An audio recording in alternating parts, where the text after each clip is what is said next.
when we're looking at smoking versus vaping. Vaping is probably worse in terms of the damage to the airway and the insulin resistance that comes from it. But this gets worse because we know that insulin resistance is the core for most chronic diseases that are killing us, and there's a handful of other lifestyle habits that's contributing to it.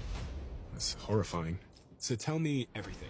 Dr. Benjamin Bickman is a leading metabolic scientist. His research focuses on the hidden epidemic of insulin resistance and its devastating consequences. And by regaining control of your insulin levels, he says you can regain control of your life. Insulin is a hormone that affects literally every single cell of the body. But if those cells become insulin resistant, you start to spread the disease. For example, they call Alzheimer's insulin resistance of the brain. And even the most common forms of infertility, erectile dysfunction and PCOS, insulin resistance is a heavy contributor. Now, 88% of adults in the US have some degree of insulin resistance. And people hear this and think America is just fat and metabolically sick. But we're not actually the worst country when it comes to this. And part of it is because of how different ethnicities store fat.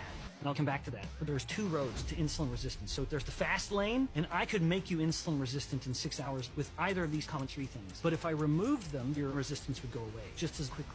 Now, the slow lane, that's a problem. And there's certain lifestyle habits and problems with our diets that are massively contributing to slow insulin resistance. Now, thankfully, this can be resolved through 4 pillars, which are very simple. We'll get into that. But why don't we just sack all this off and just take a Ozempic? Well, because people may not know about the negative side effects. For example, 40% of the weight that people are losing on these drugs is coming from...